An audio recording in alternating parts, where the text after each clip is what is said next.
Renewable power 20% వాడాలని నిబంధన పెడతారు, మంచి మాట. కానీ మీ నాగార్జున సాగర్ శ్రీశైలం లెక్కలోకి తీసుకోము. ఎందుకు తీసుకోరట? ఉత్తర భారతంలో ఎవరో ప్రైవేట్ కంపెనీలని పెట్టుబడులు పెట్టినాయట, అమ్ముడు ఒక మూతపడుతున్నాయట. వాడికి ఆ అసెట్ యూజ్ కావాలి దేశానికని మీ లెక్క పెట్టమంటారు. ఇది ఎక్కడ న్యాయం అధ్యక్ష? ఈ చట్టమా లేకపోతేమన్నా? ఇది రెన్యువల్ కింద పరిగణించమంటే రెన్యువల్ కాదని ఎట్లా అంటారు అధ్యక్ష? ఇది చట్టం అవుతుందా? ఇంతకన్నా ఘోరమైన చట్టం ఉంటుందా? మీరు ఉత్పత్తి చేసే మీ ఐడల్ పవర్ కౌంట్ కాదు. నువ్వు కొత్తగా ఉత్తర భారతదేశంలో 25 మెగావాట్లకు లోయర్ పెట్టి అవన్నీ లెక్కలు వస్తాయి, వాటికి మాత్రం మీరు కొనాలి. ఇంకా తమాషా ఏంది అధ్యక్ష? మీరు కొనాలి గ్యారంటీ. ఈ చట్టం ఏం చెప్తారంటే మీరు గ్యారంటీ కొనాలి, ఇంపోజింగ్ ఇది. మీరు కొనకపోతే 50 పైసల నుంచి ₹2 వరకు మీకు జుర్మానా ఇస్తాం ఒక యూనిట్కు. మరి ఇదేం చట్టం అధ్యక్ష? నాకు అర్థం కాదు. ఇక చక్కగా మరి మొత్తం మేము తీసుకుంటామే చెప్పినట్టు, లేకపోతే బతకనియమంటే అయిపోయాయి కదా. మాట్లాడుకుంటా నూతన విద్యుత్ చట్టం ప్రకారం, డ్రాఫ్ట్ ప్రకారం ఆ డిస్కషన్ కూడా చేయలేదు. ఈ మానవాడు ఒక్కడే మాట్లాడేసి రిజెక్ట్ చేసి పంపిండు, అంతే కదా. దీని ప్రకారం నాగార్జున సాగర్ కానీ, పోతిరెడ్డిపాడు కానీ ఇటువంటి హైడ్రో పవర్ ప్రొడక్షన్ ప్లాంట్స్ ఏవైతున్నాయో అవన్నీ బంద్ చేసుకోవాలా. ఈ విద్యుత్ చట్టం ప్రకారం ఇవన్నీ బంద్ చేసుకోవాలన్నట. ఉత్తరప్రదేశ్లో ఏదో ప్రైవేట్ కంపెనీలు వాళ్ళు లాస్లు ఉన్నారట, ఆడికెళ్ళి కొనుక్కోవాలా తెలంగాణనట. అన్నది వాస్తవమా కాదా? వాస్తవమా అన్నాడు కదా, ఆన్ రికార్డ్ ఉంది కదా. అది వినిపించమంటే కూడా వినిపిస్తా. విద్యుత్ చట్టం డ్రాఫ్ట్ చిన్న paragraph.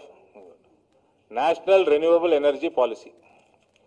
It is proposed that the central government may, after consultation with the state governments, as may be considered necessary, prepare and notify a national renewable energy policy for the promotion of generation of electricity from renewable sources of energy and prescribe a minimum percentage of purchase of electricity from renewable and hydro sources of energy. మేము prescribe చేస్తాము, guide lines time to time మారుస్తాము, మీరు production hydro production పెంచుకోండి అని అంత స్పష్టంగా ఉంటే బోల్డ్ లెటర్స్లో ముఖ్యమంత్రి మాట్లాడాల్సిన అబద్ధమేనా అండి? అది అబద్ధమా? అట్లా మాట్లాడవచ్చునా?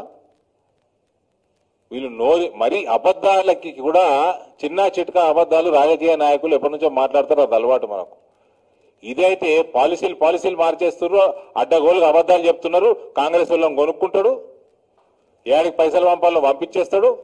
పంపించేసినాక నేను మాట్లాడతా, మీరు ఎవరు డిస్కషన్ అడగొద్దు, డిబేట్ పెట్టొద్దు అసెంబ్లీలో, మీరందరూ బెంచ్లు కొట్టాలి, మనం రిజెక్ట్ చేసి పంపుదాం. ఇది కాంగ్రెస్ పార్టీ, టీఆర్ఎస్ పార్టీ. ఈ కాపీ నాగిరెడ్డి మీడియా మిత్రులకు అందజేయి, ఈ పేజ్ కూడా తిప్పి పెడతా.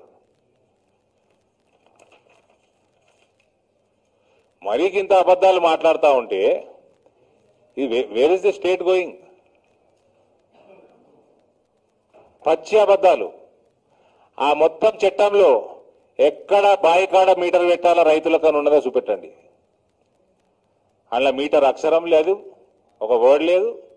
రైతు గురించి అందులో ఎటువంటి ఛార్జ్ చేయాలని లేదు, సబ్సిడీలు ఇవ్వద్దని లేదు. ఇలా 97,000 దాదాపు 1,00,000 కోట్ల రూపాయల అప్పులల్లా నీ విద్యుత్ డిపార్ట్మెంట్ ఉన్నది. దాని సంగతి చెప్పవా కేటీఆర్?